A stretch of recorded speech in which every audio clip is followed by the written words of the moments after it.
¿Quieres acceder a cientos de diplomados, maestrías y especialidades en medicina? Y mejor aún, hacerlo desde la comodidad de tu casa. Con Tectitude es posible. Con mi código AFMED35 obtén un 35% de descuento en lo que desees aprender. Hola a todos de parte de Tutorías Medicina Interna, mi nombre es Sebastián Gil. Para hablarles un poco de mí, soy residente de dermatología de la Universidad del Bosque, médico general de la Universidad del Rosario y tengo formación como epidemiólogo clínico y candidato magíster en epidemiología clínica de FUCS.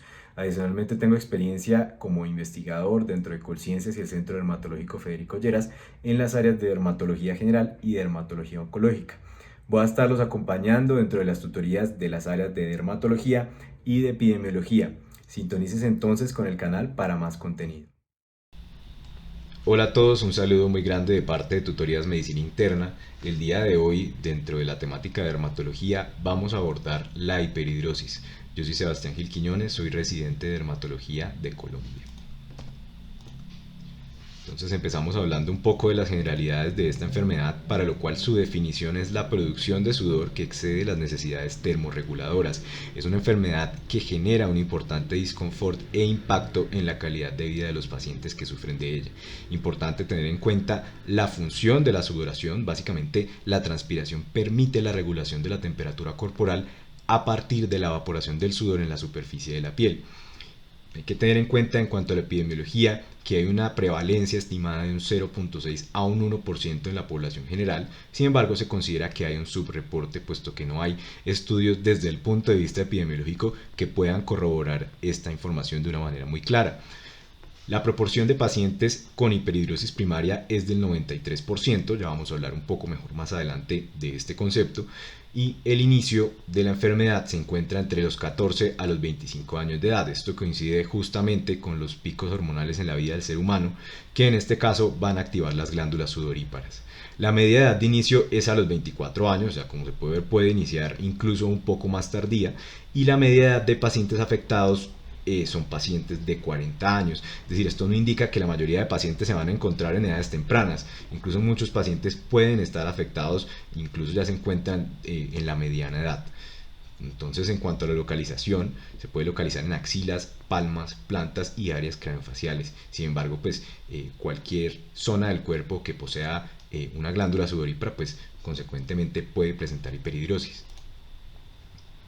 Entonces pasamos a la anatomía y fisiología de las glándulas sudoríparas y empezamos hablando de las glándulas en el cuerpo.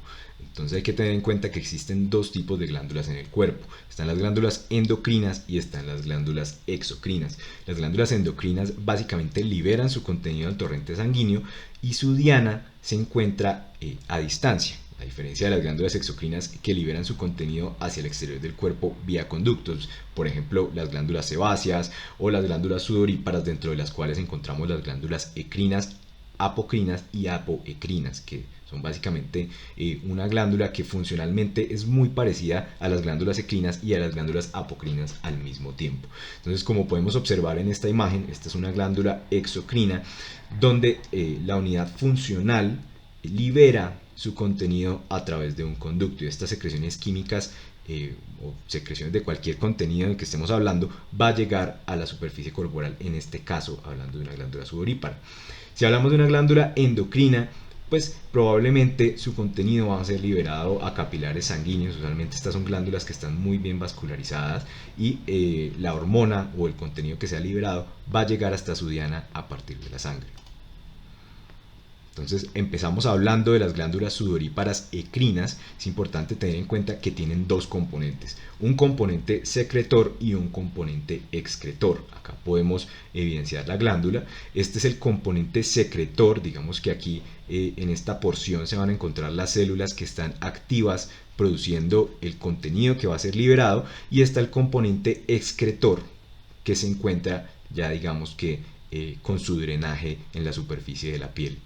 Entonces hay que tener en cuenta que la inervación es principalmente simpática a partir del neurotransmisor acetilcolina, y el estímulo más importante para poder activar la sudoración es la temperatura hipotalómica. Este va a ser un centro de temperatura extremadamente importante. Estas glándulas están presentes en todo el cuerpo excepto en las orejas y en algunas zonas de transición mucocutánea, como por ejemplo los labios. y la función, como mencionaba anteriormente, pues va a ser principalmente la termorregulación. Acá podemos evidenciar una placa histológica donde se hace un poco más claro esto mencionado anteriormente. Acá podemos evidenciar una glándula sudorípara. Acá lo que podemos ver son algunas células que se distribuyen en el contorno de este túbulo. Esto es una luz. Vamos a encontrar los ductos ecrinos, la luz del ducto que está acá demarcada con una D, la podemos ver claramente acá.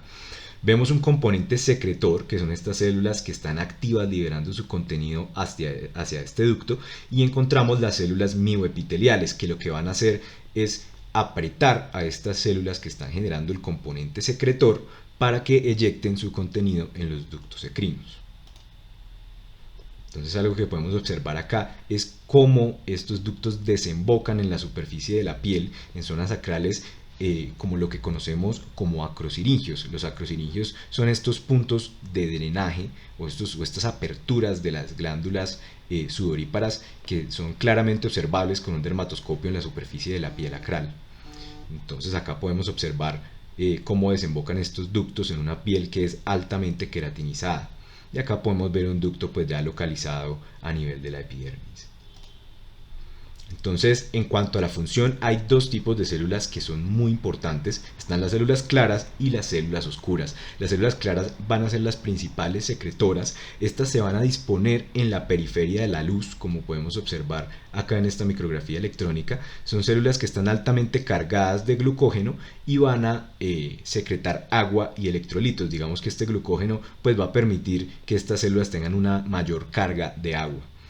Va a haber algunas células mioepiteliales que se van a encontrar dispuestas hacia la periferia de estas células claras, las cuales pues van a generar, como les mencionaba anteriormente, una eyección del contenido en respuesta a acetilcolina. Básicamente lo que va a hacer la acetilcolina es llegar a activar estas células, y estas células van a ejercer una fuerza mecánica que va a permitir que estas células claras liberen su contenido a la luz. Y tenemos acá las células oscuras, que claramente se pueden apreciar. Se llaman también células mucoides y se determinan en una micrografía electrónica por poseer gránulos electrondensos. Estas se orientan hacia el lumen, como podemos observar acá, y contienen algunos mucopolisacáridos. Digamos que la función es más que todo reabsorber electrolitos tales como el sodio, el potasio y el cloro, y son células que son impermeables al lactato. Entonces hay tres tipos de sudoración ecrina. Tenemos la sudoración emocional, la sudoración térmica y la sudoración gustatoria. Todas estas tienen un centro o una localización importante en el sistema nervioso central, en sitios distintos. Entonces la sudoración gustatoria va a localizarse en el centro vulvar, la sudoración térmica en el centro hipotalámico, que es el más importante puesto que es el termorregulador cerebral, y la sudoración emocional la vamos a encontrar en el centro cortical. Sin embargo, pues funcionalmente hablando van a tener una inervación simpática, y pues va a ser la acetilcolina la que va a desencadenar el estímulo de la sudoración ya sobre la unidad de la glándula. Sin embargo, pues hay que tener en cuenta que el calor local, algunas drogas inyectadas o algunas hormonas podrían actuar directamente sobre el glomérulo de la glándula sin necesidad de pasar por este primer paso. Ahora vamos a hablar de las glándulas apocrinas. Estas también tienen un componente secretor, el cual se encuentra en dermis profunda o en tejido celular subcutáneo. Su ducto está conectado con una unidad pilosebácea, entonces pues estas consecuentemente pues van a drenar hacia un ostium folicular. Tiene algunos componentes de secreción importantes como proteínas, carbohidratos, amoníaco, lípidos y hierro, y es totalmente inodoro hasta que llega a la superficie de la piel. Aquí es modificado por bacterias, y van a ser estas bacterias, o mejor dicho, la acción de las mismas, las que van a generar que este líquido o esta secreción posea a partir de ese momento un olor. El rol es incierto, sin embargo, pues evolutivamente se ha considerado pues que podrían corresponder a feromonas, pues dando ese poder de identificación de la persona, del organismo a partir del olor. En este caso la secreción está mediada por una inervación adrenérgica y catecolaminas circulantes. En este caso, pues el tipo de secreción es distinto.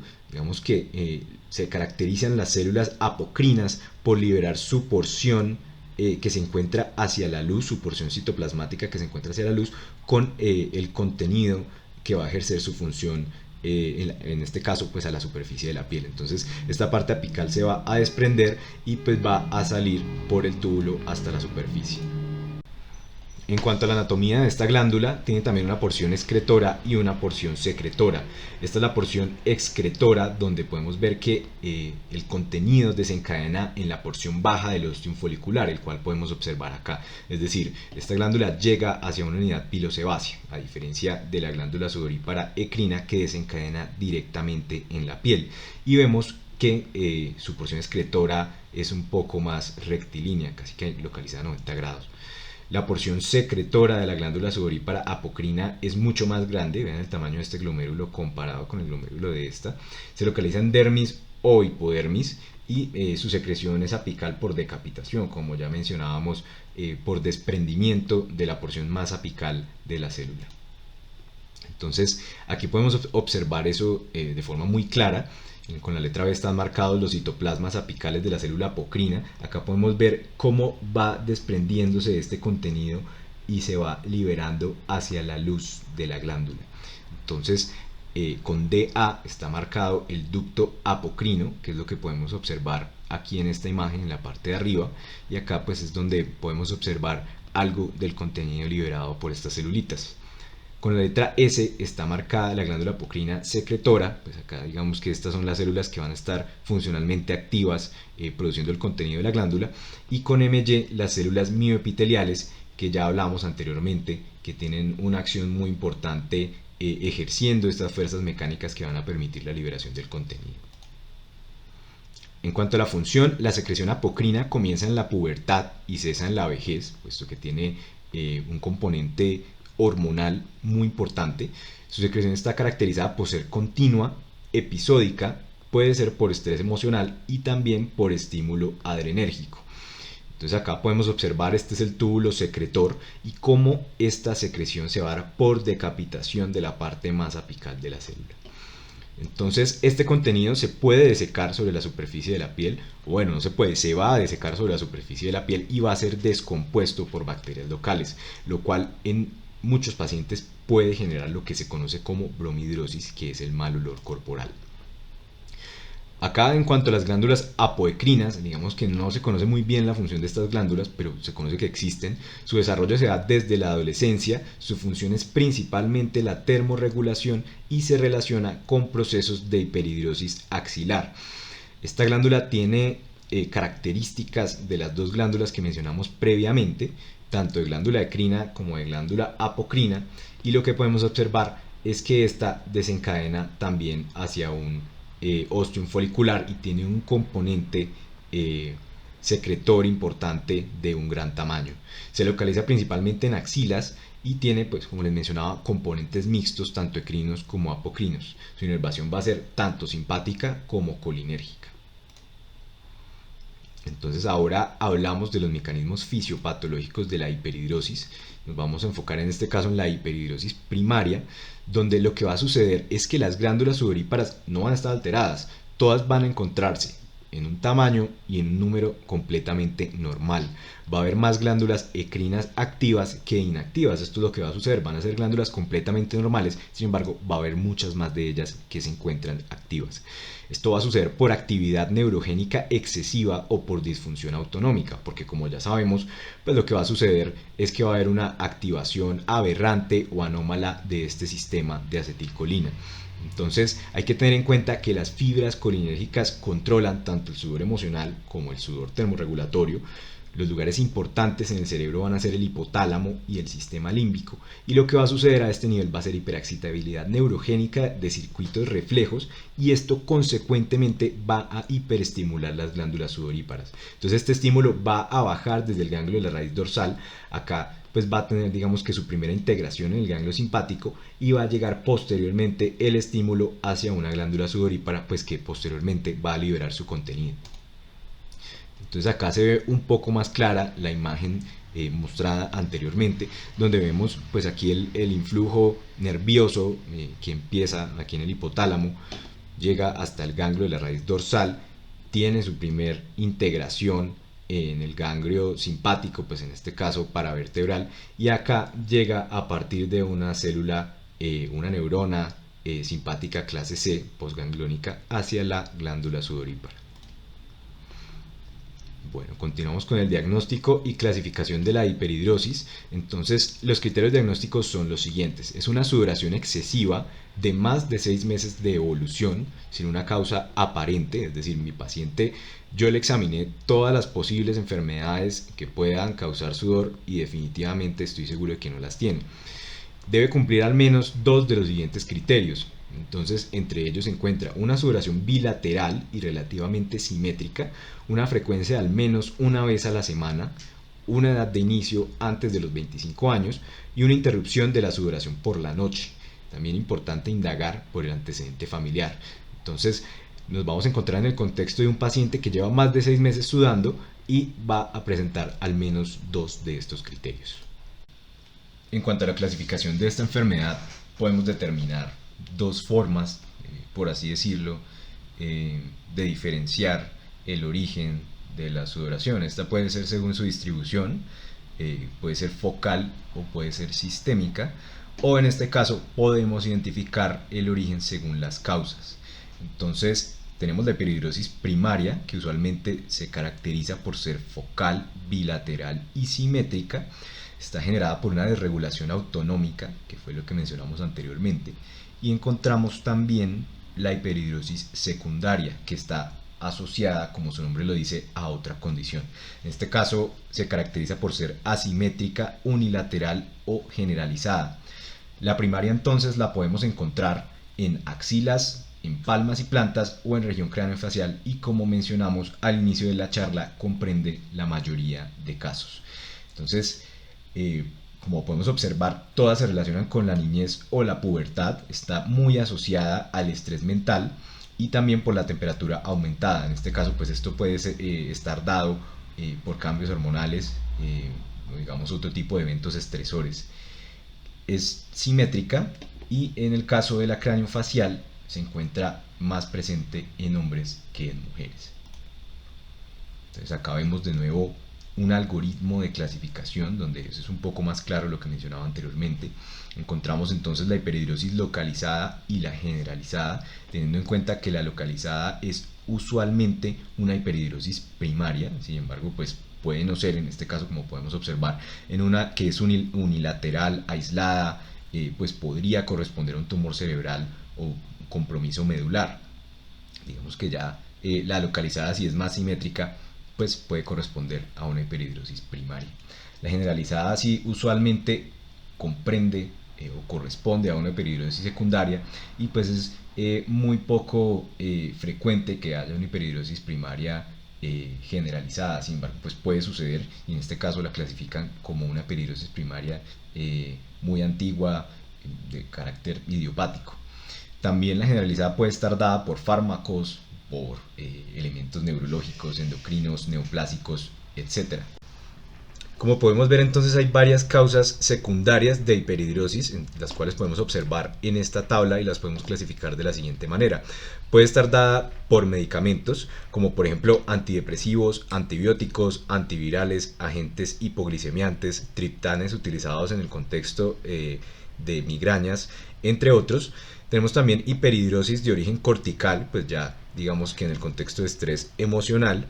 Puede ser de origen neoplásico o paraneoplásico, pues secundario a la liberación de un contenido de origen tumoral. Puede ser por una neuropatía autonómica o sensitiva, puede ser de origen netamente hipotalámico y, como mencionábamos al inicio de la charla, también tiene un origen vulvar. Entonces, las que son de tipo focal y simétrico puede ser, por ejemplo, una sudoración compensatoria, que como veremos más adelante podría estar dada posteriormente a una simpatectomía.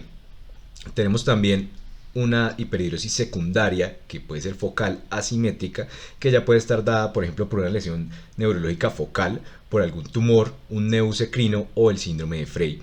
Ya la que es un poco más regional puede estar asociada a cáncer, una neuropatía periférica o una lesión de la médula. Entonces, en el contexto de un paciente con hiperhidrosis secundaria tenemos que evaluar lo siguiente. Estas son las pruebas analíticas mínimas que debe tener un paciente. Para poder evaluar nefropatía tenemos que solicitar electrolitos séricos, un BUN, una creatinina. En el caso de un paciente donde sospechemos diabetes, una glicemia en ayunas y una hemoglobina glicosilada mínimo. Pacientes con hipertiroidismo, todas las pruebas de función tiroidea. En el caso de tuberculosis, las pruebas cutáneas y sanguíneas, en dado caso de que se necesite una radiografía, se solicita. En el caso de sospechar infección, un hemograma completo. En caso de infección, neoplasia o enfermedad inflamatoria, importante solicitar siempre una BCG y una PCR. Enfermedad inmunitaria del tejido conectivo, mínimo unos anticuerpos antinucleares, y en el caso de un tumor productor de catecolaminas como lo es el feocromocitoma, solicitar unas catecolaminas urinarias. En cuanto al tratamiento de la hiperhidrosis, entonces podemos observar en esta imagen el resumen de todos los tratamientos que hay disponibles y en qué parte de la vía fisiopatológica actúa. Entonces, si nos vamos ya a nivel de los ganglios de la cadena simpática, entonces vamos a encontrar la posibilidad de realizar cirugía, es decir, retirar estos ganglios simpáticos para evitar que se transmita este estímulo hacia las glándulas endocrinas. Podemos actuar también con anticolinérgicos, digamos que ya impidiendo la activación de los receptores muscarínicos M3 sobre la glándula sudorípara, y en este caso, pues como mencionaba, la oxybutinina es un medicamento que es extremadamente efectivo en estos casos. Podemos actuar también aquí digamos sobre la liberación de acetilcolina utilizando la toxina botulínica, que se utiliza de forma muy frecuente en lo que es palmas y plantas, incluso axilas. Y si ya nos vamos a la parte del túbulo como tal o de la glándula como tal, podemos utilizar antitranspirantes que están basados en cloruro de aluminio. Lo que va a hacer el cloruro de aluminio va a ser obstruir la salida de la glándula a nivel del estrato espinoso de la piel, lo cual pues va a impedir que su contenido salga a la superficie. Ya hay otros tratamientos descritos que pueden funcionar a este nivel, como lo son por ejemplo la termolisis, el uso de láser, el ultrasonido o un curetaje local. Entonces, en cuanto al clorhidróxido de aluminio, estos se adhieren a los ductos, como mencionaba, en la capa espinosa, evitando la transpiración.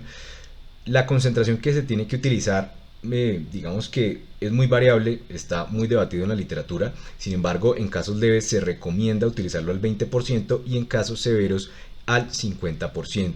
Existe también una presentación al 30% asociada a un petrolato de ácido salicílico. Sin embargo, estas presentaciones asociadas a petrolatos o en forma de ungüento no se recomiendan, puesto que pueden generar una dermatitis de contacto irritativa.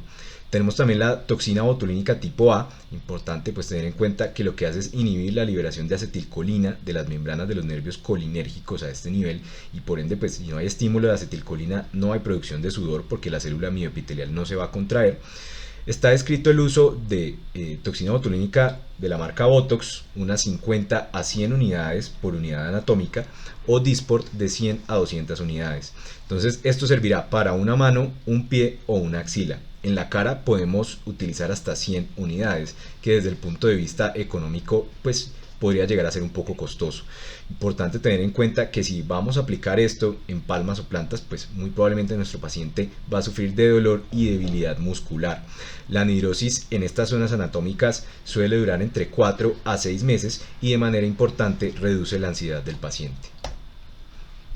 Entonces acá observamos cómo hacemos un seguimiento en el caso de aplicación de toxina botulínica. Lo que vamos a hacer es ver cuáles son las zonas que tienen hiperhidrosis. Esto lo vamos a hacer a partir del uso de la prueba de Minor. La prueba de Minor lo que hace es utilizar una solución yodada, en este caso Lugol, o de povidona yodada, en este caso pues se mezcla con almidón de maíz, y lo que va a suceder es que las zonas que tienen sudoración van a tornar una coloración negra. Entonces va a ser en estas zonas que tienen una coloración más negruzca donde vamos a tener que aplicar nuevamente toxina botulínica para digamos que compensar la sudoración aquí pues a nivel de esta zona anatómica.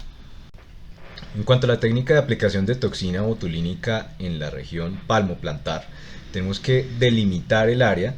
Lo que vamos a hacer es aplicar aproximadamente 10 unidades por punto previa aplicación de lidocaína o prilocaína en crema para poder generar este efecto anestésico local, puesto que este procedimiento sin anestesia es extremadamente doloroso. La inyección tiene que ser a nivel intradérmico y lo que vamos a hacer es separar cada punto por 1 centímetro. Entonces vamos a generar una especie de cuadrícula y cada punto va a estar separado entre sí por un espacio de 1 centímetro. Cada palma se puede llevar aproximadamente 250 unidades de Dysport o entre 66 y 100 unidades de Botox. En cuanto a los agentes sistémicos, entonces tenemos los anticolinérgicos, que lo que hacen básicamente es bloquear a la acetilcolina en el músculo liso a nivel de las glándulas y en el sistema nervioso central. En niños está indicado el uso de glicopirrolato 2 miligramos día y en adultos 1 a 2 miligramos 2 veces al día. También se puede utilizar la oxibutinina en una dosis de 5 a 10 miligramos al día, empezando por la dosis más baja. En cuanto a efectos secundarios, podemos encontrar serostomía, vómito, constipación, cefalea, flushing o retención urinaria. Esta última es de las más frecuentes y es, digamos que de las más poco deseadas. Básicamente se puede demorar hasta una semana en hacer efecto y como mencionaba anteriormente, lo más importante es iniciar a bajas dosis. Incluso se puede disminuir la dosis de 5 miligramos a 2.5 miligramos. También se puede utilizar la clonidina. Este es un agonista alfa-adrenérgico central. Lo que va a hacer básicamente es reducir el tono simpático. La dosis es de 0.1 miligramos 2 veces al día y vamos a encontrar algunos efectos como lo es la boca seca, el mareo, la constipación y la sedación. Está también descrito el uso de la iontoforesis. Sinceramente, este es un procedimiento extremadamente raro, no hay probablemente en países latinoamericanos. No se puede utilizar en pacientes con marcapaso, puesto que estamos utilizando voltaje. Entonces, lo que va a suceder es que se va a transmitir corriente eléctrica a través del agua donde se van a localizar las manos. Esta corriente lo que va a hacer es estabilizar la membrana celular de las glándulas sudoríparas que se encuentran a ese nivel. Entonces está descrito este protocolo, son 3 sesiones la primera semana, 2 sesiones la segunda semana, 3 sesiones la tercera semana y 3 la cuarta semana. Vamos a ver resultados aproximadamente desde la cuarta sesión. Es importante pues continuar un mantenimiento entre aproximadamente 2 a 3 semanas y luego cada un mes o cada 2 meses. Entonces aquí básicamente se describe lo previamente mencionado, teniendo en cuenta que la primera línea es el clorhidróxido de aluminio y en la segunda línea ya podemos pasar a tratamiento oral. Entonces acá como podemos observar pues está descrito el uso de oxibutinina, glicopirrolato, clonidina e incluso propranolol. O sea, ya digamos que utilizar un beta bloqueador para esta condición. Como tercera línea ya son procedimientos invasivos, como lo es por ejemplo la liposucción, la escisión local o el curetaje de las glándulas, que el problema es que va a generar una cicatrización importante, y la simpatectomía, que como mencionábamos anteriormente puede generar una hiperhidrosis compensatoria o un síndrome de Horner, pues digamos que ya por daño a nivel del plexo cervical. Entonces este es el algoritmo donde vamos a ver que es extremadamente similar lo que es el algoritmo de axilas, palmas y plantas. Está descrito entonces empezar con el uso tópico de clorhidróxido de aluminio y ya posteriormente tenemos 3 alternativas: un agente oral, el uso de glicopironio tópico, que digamos que este está descrito tanto sistémico como tópico, puede llegar a funcionar, o la inyección de toxina botulínica. Y en el caso donde definitivamente ninguno de estos manejos funcione, pues vamos entonces a proceder a un manejo quirúrgico. Entonces, como podemos observar a nivel palmoplantar, sucede de una manera muy similar. Empezamos con un manejo tópico, posteriormente procedemos al uso de la aplicación intradérmica de toxina botulínica tipo A y ya como última vía pues sería la simpatectomía.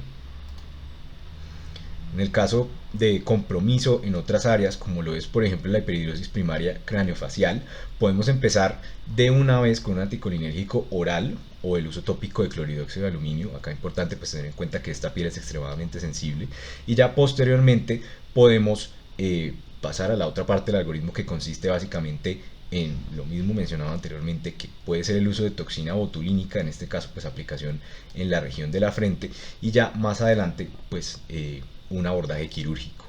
Entonces lo importante del abordaje quirúrgico es lo siguiente: como se mencionaba dentro de los algoritmos, es un último recurso. Ahorita ya con el uso de estrategias endoscópicas pues es una cirugía que, bueno, a pesar de que no es muy segura, pues tiene menos morbilidad que un abordaje abierto como se hacía anteriormente. Lo que se va a hacer es localizarse o realizar el procedimiento a nivel de T2, T3 para lo que es enfermedad palmar, y ya para enfermedad plantar sobre el área lumbar, que básicamente pues como se mencionaba lo que se tiene que hacer en este tipo de procedimientos es generar una resección de los ganglios de la cadena simpática. Entonces hay varios riesgos, está el síndrome de Horner, la hipotensión, poder generar un neumotórax por la cercanía que tenemos en esa área con el pulmón, una hiperhidrosis compensatoria del tronco, una sudoración facial gustativa y esto no va a garantizar que el paciente deje de sudar, puede haber una recidiva gradual. Entonces acá anatómicamente nos localizamos entre el quinto y el sexto espacio intercostal. Usualmente para la hiperhidrosis axilar esta va a ser la zona del procedimiento, y acá es importante pues observar todas las estructuras anatómicas importantes que se encuentran a este nivel. Acá nos vamos a encontrar con el pulmón y con el arco aórtico, pues que son estructuras extremadamente delicadas. Importante es que digamos que como vamos a parar la sudoración en esta zona del cuerpo, muy probablemente vaya a haber una sudoración compensatoria en otras áreas. Entonces, pues la regulación térmica, como no se va a dar en las axilas, muy probablemente se dé en esta región de la espalda, generando una hiperhidrosis compensatoria. Entonces, esto sería todo. Muchas gracias.